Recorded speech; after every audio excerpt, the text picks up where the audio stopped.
Bom, para quem não me conhece, Ronaldo, ou Ronald, Wafer, enfim. E hoje a gente vai falar um pouquinho sobre gêneros textuais. Tá? Agradeço aí a aula, assisti bem atento à aula do professor Alisson.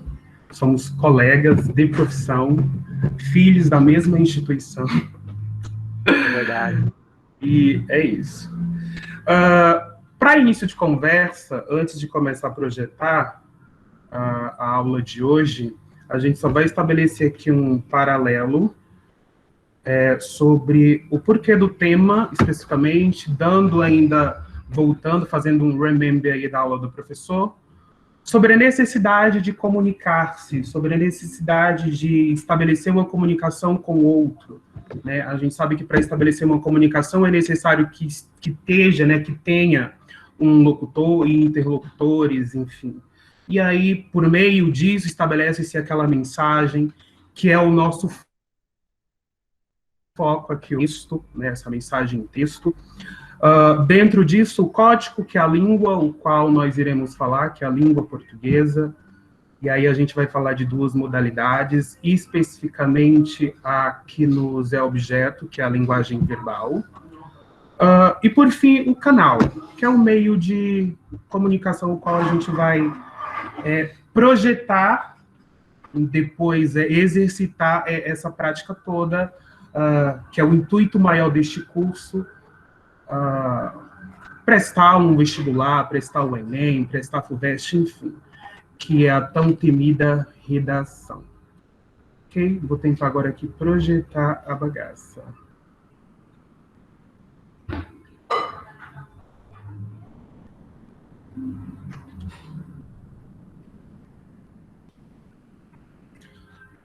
Alguém dá um sinalzinho para mim? Conseguem visualizar?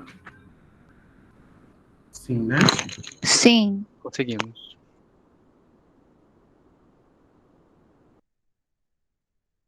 Isso, né?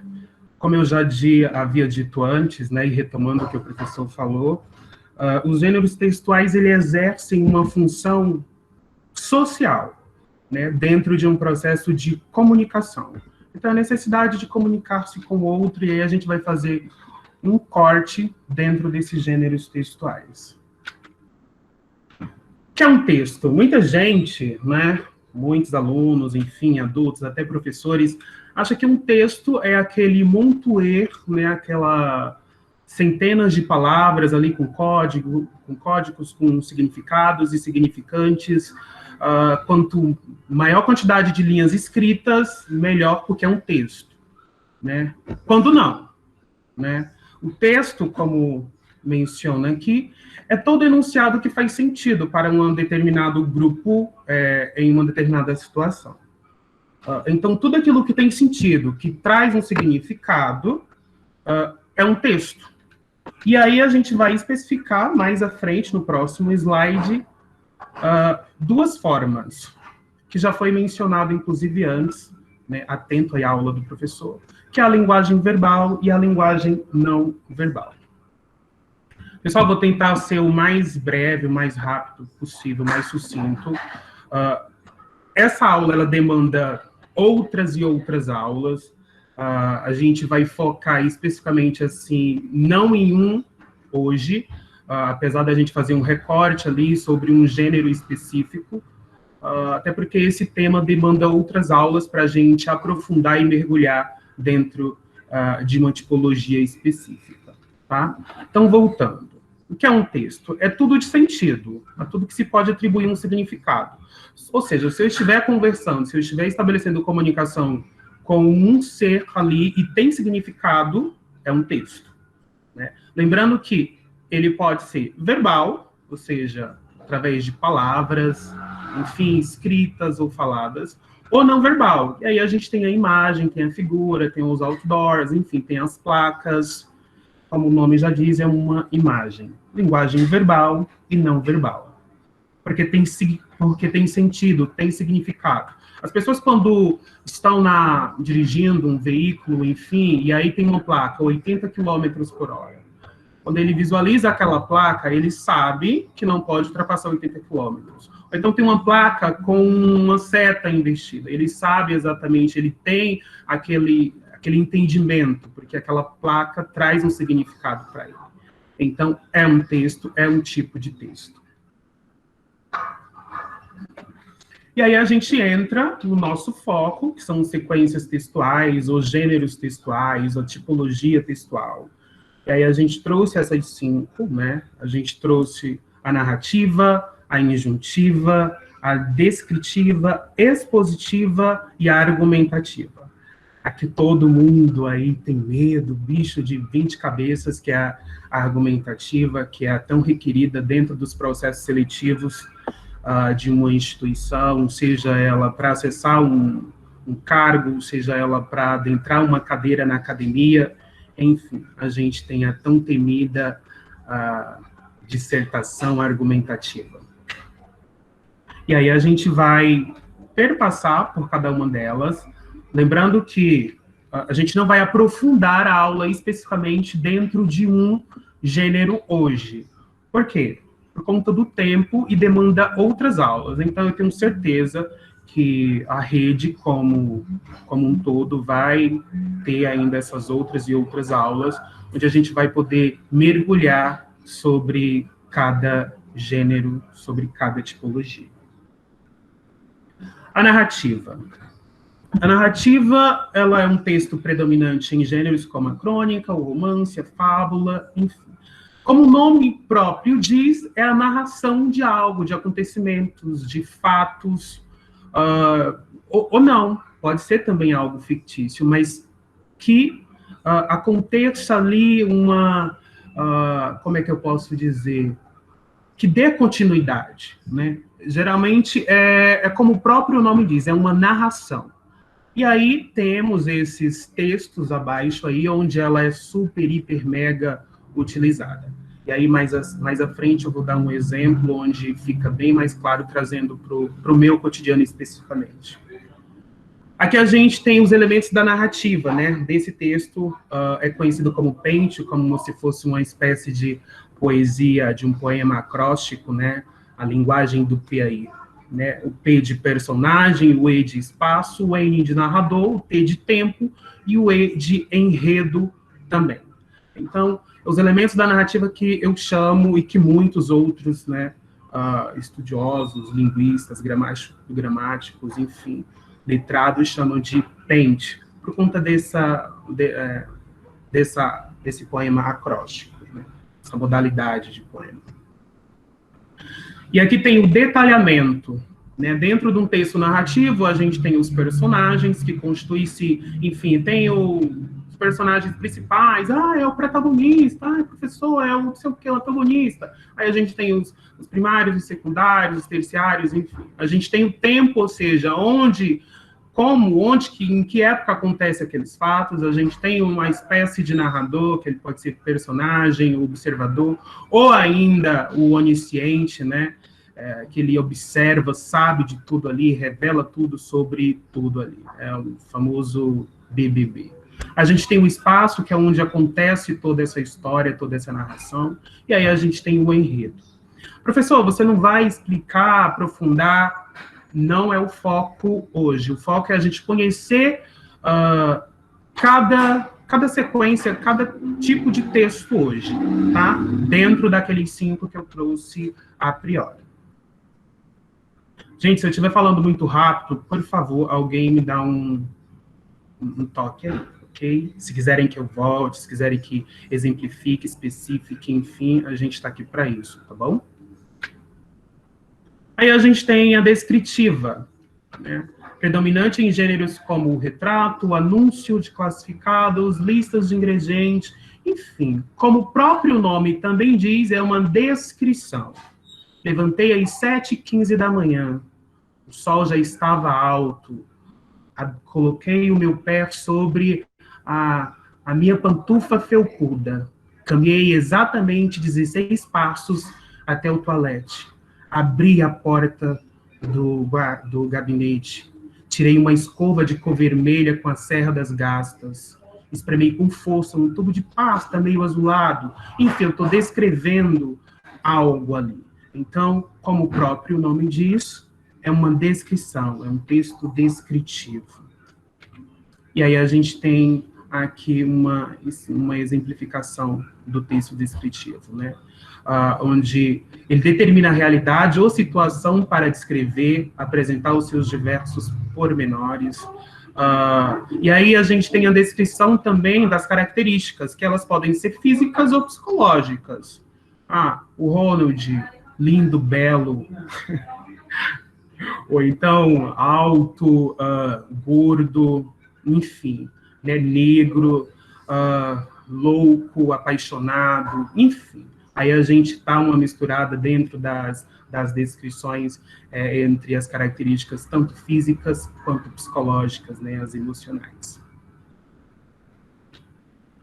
Argumentativa, onde nós iremos focar mais a fundo, logo em seguida, depois que eu apresentar as outras, que é um tipo de texto predominante em gêneros como manifesto, sermão, ensaio, editorial de um jornal, traz uma crítica, uma monografia, redações dissertativas, tese de doutorado, né? Além da própria tese de mestrado, enfim, de uma pós-graduação, a gente utiliza bastante esse gênero, tá? É a temida aí, o bicho de 7, de 10, de 20 cabeças de muitos discentes, de professores, enfim, de toda a gama que deseja crescer academicamente ou acessar, como eu falei anteriormente, um banco de uma universidade. Ou se qualificar, né, crescer dentro do seu trabalho. Muitas empresas também fazem esse processo e sempre tem uma redação, é requerida uma redação dissertativa ali para escrever sobre. E aí podem brincar ainda com os gêneros, né? Me descreve, narra isso, enfim. Aí a gente tem isso também, não pode fugir. E aí eu montei, né, peguei com a ajuda do Google, né, o esquema de argumentação porque muita gente fala assim, professor, quantas linhas tem que ter uma redação? Quantos parágrafos? Isso, aquilo, enfim. Primeiro que essa ideia de quanto maior, melhor, ela não existe, tá? Na verdade, uma boa dissertação, ela tem que ser clara, objetiva. E aí, se tratando de Enem, a gente tem que trazer ali alguns elementos que a própria redação, ela pede, né, quando ela fala que é uma dissertação argumentativa, uma dissertação onde você se coloque ali com bons argumentos, defenda o seu posicionamento e traga ainda o que a gente chama de intervenção, né? Então, eu coloquei aqui 5 parágrafos, e aí 3 linhas cada, ou 4, enfim. A gente não tem que se prender à quantidade de linhas, desde que tudo o que você coloque ali fique claro, seja bem reto, direto, seja objetivo. Aí a gente tem o tema, mais o argumento 1, mais o argumento 2, mais o argumento 3, que cabe ali na introdução, que é o primeiro parágrafo. É onde eu dou uma pincelada em tudo isso, e aí eu vou desenvolver o argumento número 1, 2 e 3, dentro dos outros 3 próximos parágrafos, que eu chamo de desenvolvimento. Olha só aí como a repetição, desenvolver dentro do desenvolvimento. Existe uma figura de linguagem para isso. E o último é a tão linda e bela conclusão, ou seja, eu retomo aquilo que eu disse anteriormente, lá na minha tese, no meu título, na minha introdução, para fechar com chave de ouro. Lembrando que terão várias aulas ensinando, formando ali minuciosamente, montando uma boa redação. Uma redação a título de 1000, de 999, enfim. É claro que não tem uma receita pronta, apesar de ter, porque o que está acontecendo ultimamente? As pessoas, às vezes, têm aquela ideia, ou seja, aqueles macetes, mas quando chega o tema, não sabe colocar no papel aquela ideia, aquele macete que foi instruído ali, porque se perde. Então, por isso que é importante ler, manter-se atualizado sempre sobre os diversos temas, sobre o que está em alta, sobre o que não está em alta, como, quando, onde, o porquê, abusar desses porquês. A gente sabe que na atual conjuntura em que nós estamos, em que estamos respirando, vivendo aí, está um burburinho de muitas outras coisas, inclusive era muito incerto ter o próprio Enem presencial ou não, enfim, aí a gente teve da forma que foi feita, e a gente teve uma demanda gigantesca de alunos que haviam se inscritos e não concluíram, não foram fazer essa avaliação, seja ela remotamente ou presencial. E a gente entende. Então, fazer um texto dissertativo, escrever, dissertar sobre algo, requer também que o seu psicológico, o seu emocional ali esteja, não vou dizer em paz, porque todo o processo seletivo gera uma demanda ali de um peso emocional, mas que esteja o mais dentro da normalidade possível.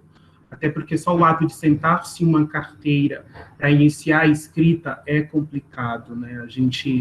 Eu estou também nessa situação de fazer uma prova. Eu acho que todo mundo, não é porque eu estou na figura de professor que eu, enfim, sou detentor da perfeição, né? Apesar do meu vulgo ser isso, né? Perfeição. Mas é isso. Tem que ter calma, tem que ter cautela. E quando a gente faz esse exercício de manter-se atualizado sobre, professor, mas como, enfim, eu sei que é complicado, eu sei que a acessibilidade, né, toda essa pandemia trouxe o que muitos que estão dentro da periferia já sabiam, mas quem está fora não sabia, né, abriu-se o leque, abriu-se o véu ali, digamos assim, da discrepância social, do abismo social que a gente se encontra, onde quem tem sempre vai ter essa acessibilidade, quem não tem nunca terá essa acessibilidade das ferramentas tecnológicas. Então, através de panfletos, de jornais, através de rádio, através, enfim, de qualquer panfleto, qualquer papel que você encontrar, e até a riqueza que tu tem em casa, que é distribuído gratuitamente, que são os livros didáticos, ela te traz uma noção. Eu lembro que o professor falou que a história, enfim, a língua acompanha aí o social, o que acontece historicamente, assim como a literatura também retrata isso. Então, o que aconteceu há 2 anos atrás, os livros hoje estão sendo retratados ali, ou então em jornais que são diariamente, ou em revistas, em blogs, em sites, em grupos de WhatsApp, enfim, sempre tem uma informação, sempre alguém está sabendo de algo, e aquilo ali, querendo ou não, vem ao encontro do que possivelmente pode sim ser abordado dentro de um processo seletivo como o próprio Enem. Ok? A expositiva, tipo de texto predominante em gêneros como aulas expositivas, conferências, capítulos de livros didáticos, verbetes, dicionários, enciclopédia, entre outros. É a própria metalinguística, né, quando a gente fala de verbetes e dicionário, ou seja, a língua explicando a língua. E eu gostei muito do que o professor trouxe sobre a variação linguística, o preconceito linguístico, que é muito presente. E eu vi no chat alguém falou, fiquei algum tempo, alguma coisa assim, 10 anos, alguma coisa assim no Piauí e tal. Piauí é minha terra natal, minha terra querida, por isso que eu coloquei lá. E sim, também quando você se choca, quando você mergulha dentro de uma outra cultura, de uma outra língua viva ali, social, você acaba, não que excluindo a sua, mas você acaba assimilando aquela outra ali, aquela outra forma de falar, de se expressar, de se manter, né? A língua é viva e ela vai ali, perpassando todos os ambientes. E isso é muito bacana quando você tem esse domínio. E o que o professor trouxe outrora aí, falando que a gente tem que amar, respeitar, conhecer, não só o superficial, mas, de fato, mergulhar, jogar-se ali, é fundamental. Até porque nós somos falantes dela. Então, cabe a nós tomá-la, dominá-la. É claro que nunca vai ter um falante que domina tudo, que saiba tudo, porque é impossível falar todos os falares, enfim, não tem como. Dentro de um mesmo país, dentro de um mesmo estado, dentro de um mesmo bairro, a gente tem vários falantes, várias formas de ser falada, várias formas de ser dita a mesma palavra, a mesma ideia, e aí a gente tem também algo que não pode cair no descrédito do preconceito linguístico, até porque a gente tem a linguística que se encarrega disso. Não pode marginalizar. Né? E o que é falado dentro da periferia, né, principalmente dentro de extrema vulnerabilidade, a gente sabe, eu, enquanto nordestino, enquanto piauiense, quando cá cheguei, sofri isso, e não é legal, mas sempre tive pessoas, professores, né, que me ajudaram a entender, e eu sempre gostei dessa língua especificamente, e fui estudar, fui dissecar, eu fui devorar, definitivamente devorar, porque eu queria dominar, eu queria entender. E a língua, ela é usada como domínio, sim. A língua é o primeiro passo para dominar uma sociedade, dominar um grupo.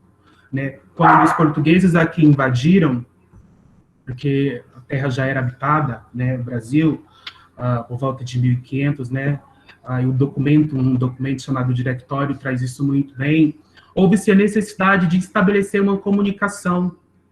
E aí surgiu o que chama-se, né, dentro da língua portuguesa e dentro também da história, a língua de contato, ou seja, nem era a língua dos portugueses, nem era a língua dos nativos, né? Mas houve-se ali um contato, uma espécie de comunicação para que o interlocutor e interlocutor conseguissem estabelecer o mínimo de comunicação, não para se dar bem, mas para dominar.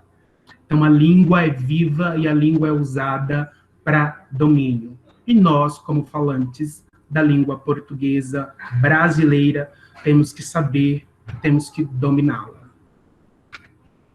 E aí, trazendo ainda o reflexo desse gênero, a gente tem esse vasto aí, né, desse gênero. A gente tem aí enciclopédias, entrevistas, as conferências, os próprios livros, seminários, o verbete dicionário, que eu acho que é o grande chaveirinho aí, que a gente sempre fala, a palavra lá dicionário significa o quê? Tá, isso é que tipo de texto? É fulano. Então, é o que eu sempre uso nas minhas aulas, enquanto professor, esses exemplos, que eu acredito que fica mais escurecido, e eu falo escurecido no sentido de clarear ideias, mas eu uso a palavra escurecido por uma questão política que eu acredito e defendo. A injuntiva, né, que é predominante em textos como horóscopo, propaganda, bula, receita culinária, manual de instruções de um aparelho, livros de autoajuda. É interessante que o texto injuntivo, né, ele sempre te ordena, te orienta a fazer algo. Como instruções, como um pequeno manual mesmo de instruções. Então, ele, até hoje, não lembro, só mesmo lá nas perguntas de atividades, enfim, do que tem que ser feito, que ele é utilizado. Mas, para você descrever ele dentro, eu não desconheço um texto que só utiliza a injunção, até porque não fica legal, né? Só mesmo a bula mesmo, enfim, mas não dentro de um processo seletivo. Aí a gente tem esses exemplos aqui, ó, usado para dar instruções e orientação ao leitor. Ele é escrito sempre nos verbos no modo imperativo, ou seja, ele sempre ordena alguém a fazer algo. Faça isso, faça aquilo, tem que ser isso, assim, assim, assim, assado, enfim. E aí a gente tem os exemplos, que são, como eu já falei, as receitas, aí a gente tem os tutoriais, a gente tem, enfim, uma infinidade de instruções de como desenvolver, fazer algo sobre. Ok? Deixa eu ver meu tempo. Estou dentro aí. E aí a gente volta lá para o nosso gênero, que é o nosso chamariz aqui, que é o nosso foco, o nosso loco, que é a sequência argumentativa. O que é isso? O que é essa argumentação? Argumentar é nada mais que nada menos que você defender uma ideia, defender a tua posição, o que tu acha, o que tu acredita, não com base no achismo. Lembrando que sempre quando eu for defender algo, ter argumentos, eu tenho que me basear em algo, porque nada se cria, né? Você, eu criei essa garrafa. Não, essa garrafa já existe, você pode, enfim, aí utilizar os seus outros conhecimentos para tentar aperfeiçoar, melhorar, mas ela já existe. Do mesmo jeito é um argumento. Essa pedra é pedra. Tá, mas é pedra por quê?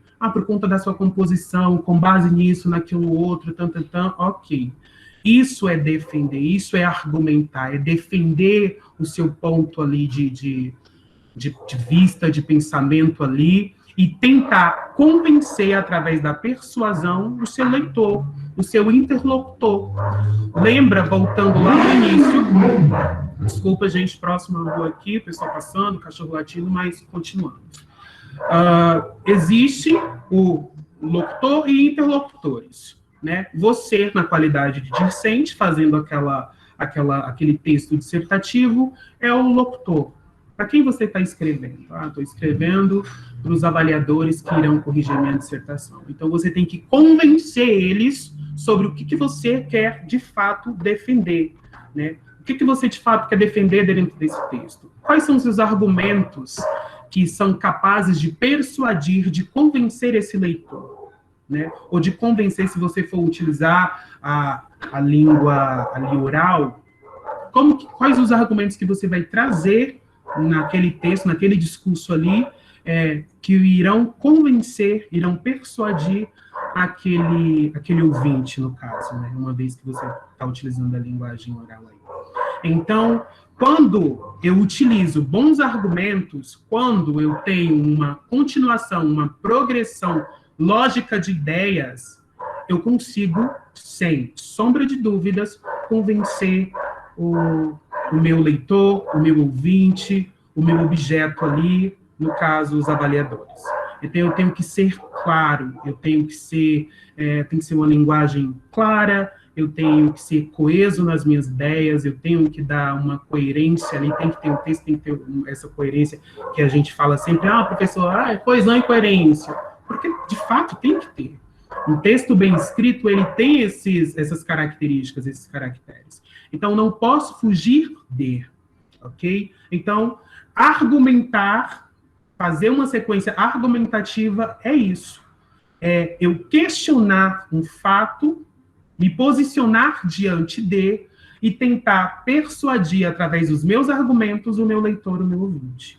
É isso. Sobre aquele tema específico, sobre o posicionamento tal, ou então, geralmente, nós, enquanto professores de língua portuguesa, a gente faz muito isso, principalmente quando a gente está lecionando sobre, a gente faz ensaios de pequenos fóruns ali, né? Tem o júri, tem o juiz e tem os advogados ali. E cada um coloca a sua ideia e tenta argumentar defendendo ali, e aí a gente tem os júris onde eles irão votar, fulano de tal me convenceu por argumento A, B, C ou D. Então a gente faz essas pequenas plenárias para ficar mais... para trazer para a realidade desse aluno, desse discente, e para que ele vivencie essa experiência, né, de defender, de saber argumentar. E o achismo não faz parte, em hipótese alguma, dessa sequência argumentativa. Eu acho que... Não, você não acha, porque nada está perdido, tá bom? Então, assim, é saber persuadir, é saber convencer através das vernáculos, através da língua portuguesa, que a gente tem que dominar, sim, e a língua tem que ser ela ali objetiva, tem que ser clara, tem que ser coesa, eu tenho que trazer bons argumentos, os bons fatos ali sobre aquele assunto ou tema, para tentar convencer o meu interlocutor, ok? As estratégias argumentativas. Confronto de opiniões, né? Tá aí, confrontar opiniões, tá junto, gente, mas, enfim. Confrontar opiniões e pontos de vista sobre diferentes linguagens e suas manifestações específicas. É o que eu mencionei anteriormente. Ou seja, eu tenho que saber me posicionar diante de, né? Eu tenho que saber. Então, não basta eu também chegar e, sabe, passar o ano todo sem ver nada, sem estudar nada, ficar trancafiado dentro de um quarto, dentro de uma casa, enfim, incomunicável, não estabelecer comunicação com nada, absolutamente nada, e chegar lá no dia de um processo e querer saber falar sobre, quando não abri um livro, quando não tentei o mais real, fidedigno possível, estar por dentro do que acontece no meio social em que vivo, né? E aí eu falo do seu bairro, da sua zona, da sua cidade, do seu estado, do seu país, e que está do mundo, né? Eu tenho que estar por dentro do que está acontecendo, os burburinhos, né? Quais são os estopins que estão prestes a eclodir aí. Eu tenho que saber sobre, né? É essencial que eu saiba sobre. Okay? E reconhecer, né, os textos diferentes, né, os mais possíveis tipos de textos, aí, os recursos verbais e não verbais utilizados dentro da normalidade de escrita, dentro desses hábitos. O que é isso, professor? Se eu escrevo para o meu chefe, eu utilizo uma espécie de linguagem. Agora, se eu escrevo para o meu amigo, eu vou tentar convencer, vamos no rolê. Eu vou tentar convencer ele no rolê, só que eu vou usar um tipo de linguagem. Uma linguagem que, socialmente, aí, é vulgar, mas não é que seja vulgar, é uma linguagem rica em gírias. Eu acho fantástico isso. É uma linguagem de fácil entendimento, mas eu não vou tão ao pé da letra, utilizando ali a metalinguística para ser o mais formal possível. Eu posso utilizar uma linguagem informal, eu posso utilizar uma linguagem não verbal para tentar convencer esse meu amigo, esse meu interlocutor, a ir no rolê comigo, a ir um passeio comigo. Diferente do meu chefe, tentar convencer ele que eu quero uma promoção, que eu mereço essa promoção. Eu vou utilizar uma linguagem totalmente formal, né, uma linguagem empresarial, enfim, aí eu vou abusar de todos os meus conhecimentos dentro da língua portuguesa para tentar convencer, com bons argumentos, o meu chefe de que eu mereço essa promoção, porque eu mereço. Então, não é só, eu acho, não. É por isso, isso, aquilo, outro. Aí eu vou evocar toda a minha trajetória enquanto funcionário, enquanto ser dentro daquele estabelecimento ali, para tentar persuadir, né, de que eu mereço aquele aumento de 285%. Porque se não for 285%, em cima do meu salário, eu não quero. Ok? Isso é uma coisa que eu sempre falo. Na atualidade, cada vez mais exige-se o domínio dos gêneros, isso significa que a inclusão social depende de parte desse domínio. Desse modo, é importante saber... E aí a gente tem, por que então estudar-se, por que então saber-se de tudo isso? Porque é importante eu saber que aquele texto, ele se enquadra nesse gênero, naquele gênero, naquele gênero. Para eu não cometer erros que eu, enquanto corretor de redações do Enem, vejo. Quando a redação do Enem vem, ela vem assim. Escreva um texto dissertativo, argumentativo, Aí eu pego uma bula. Eu pego definitivamente uma bula. A pessoa coloca ali, deve-se fazer isso, tomar isso, aquilo, outro e tal, isso, aquilo, outro. Por mais que tenha alguns elementos, não é o que eu pedi, então tá fora. Então entra no que a gente chama de feia, né, que é fuga desses elementos. Então, quando eu encontro um texto, quando chega para mim, enquanto corretor, um texto, tenho que zerar, eu sou obrigado a zerar. Porque se eu não zerar, se eu der uma nota aceitável ali, por mais que ele estabeleceu algum mínimo ali, o outro corretor vai, puxa, sabe, detonar ali, ó. Nossa, o meu colega... Se bem que o meu colega ele não tem como ver, mas enfim, ele vai ver, porque vai dar muita discrepância e vai para um quarto revisor. um quarto corretor. E esse quarto corretor vai ver todas as notas que essa dissertação recebeu, vai ver a discrepância, né, vai fazer o seu julgamento e vai zerar aquela avaliação ali, aquele texto dissertativo. Então, é importante que eu saiba escrever sobre o que eu quero escrever. Eu quero escrever um texto argumentativo, dissertativo argumentativo, tá? Eu quero um texto dissertativo, mas eu quero um texto dissertativo descritivo argumentativo. Então, eu vou utilizar 2 aí. Eu quero, como proposta de redação, eu quero uma narração sobre a década de 90. Estou jogando aqui. Então, eu tenho que trazer essa narração sobre. E aí eu posso abusar de um conto, de uma crônica, de uma fábula, enfim. Né? Então, saber que modalidade de texto eu estou escrevendo é primordial, é essencial, né? Para que tenha sentido ali para os meus interlocutores. Primeiro, para eu não ser taxado como não dominante da língua portuguesa, né? Porque se eu estou pedindo uma receita de remédio e você me traz uma narração da 8, eu nem sei se teve Copa, tá? Nisso, porque eu não sou totalmente leigo em termos de futebol. Eu vou zerar. Simples assim. Se eu peço uma dissertação argumentativa e você me traz uma descrição, eu vou zerar também. Se eu te peço um texto expositivo e você me traz um texto injuntivo ali com requintes de narração, eu também vou zerar. Então, assim, é importante eu saber que modalidade textual eu estou, né, escrevendo. É interessante que eu tenha domínio sobre a língua, o mínimo possível.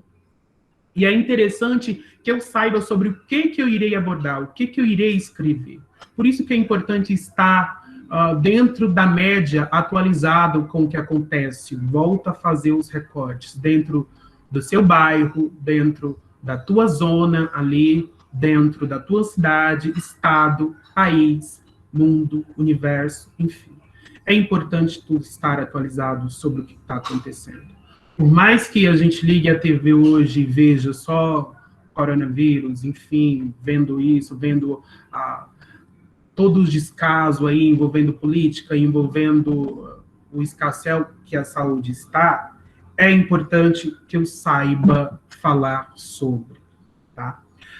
Eu não sei como está sendo dentro dos outros polos, né? Eu sou professor da rede Ubuntu, mas como prática dentro do polo Dona Expedita. E aí a gente já está começando a fazer esse exercício da escrita também. Eu acho que o quanto mais cedo o candidato começar a praticar, melhor será o resultado. E quem escreve bem é quem lê muito? Não, quem escreve bem é quem escreve sempre. Quem ler muito, ler bem. E aí, para eu escrever muito bem, eu também tenho que me apropriar da leitura. Mas é o exercício da escrita que vai me fazer aquilo ali. Ver aquele erro, e sempre estar com a enciclopédia ali, um dicionário ali, para enriquecer ainda mais o meu léxico, né? Enriquecer ainda meu campo ali de palavras. Para não ficar tão pobre enquanto palavras ali, utilizar, abusar dos sinônimos daquela palavra, e não ir sempre nos mesmos ali, tal. Fazer aquela repetição, tornando aquela leitura, para quem for ler, cansativa, repetitiva, e você não vê a hora de finalizar, você não vê a hora de acabar. Ok? E eu acredito que eu já passei por tudo. E aí eu abro para... por hoje é só, tá? Obrigado. Boa noite, Leif Rodrigues, eu, lindo e belo. E aí, voltamos aqui. Eu não li ainda o chat, mas está aberto. Quem quiser tirar dúvidas, enfim, perguntar algo, estamos aí. Como eu falei, gente, a aula especificamente, ela não vai aprofundar dentro de um texto específico, de uma tipologia específica, mas abordar por cima tudo e, ao mesmo tempo, nada, por conta da demanda, por conta do tempo, por conta... É muito curto o tempo que a gente tem eu teria o quê? 45 minutos. E 45 minutos é impossível dar uma boa aula, falar sobre tudo de modo satisfatório dentro do campo gêneros textuais.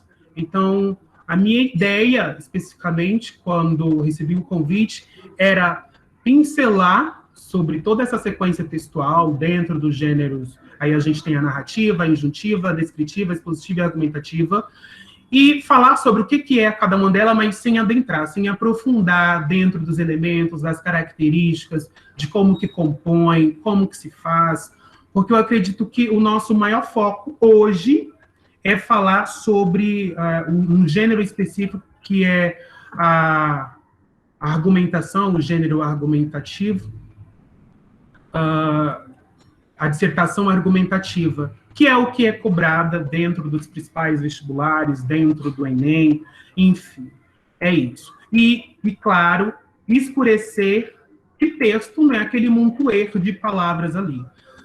É todo enunciado que faz sentido, é tudo aquilo que tem sentido para um determinado grupo, para uma determinada pessoa ali, onde está estabelecendo uma comunicação, onde tem aquela mensagem, onde foi proferida aquela mensagem e houve, sim, a comunicação. Essa comunicação ela foi estabelecida, seja através da linguagem verbal, seja através da linguagem não verbal.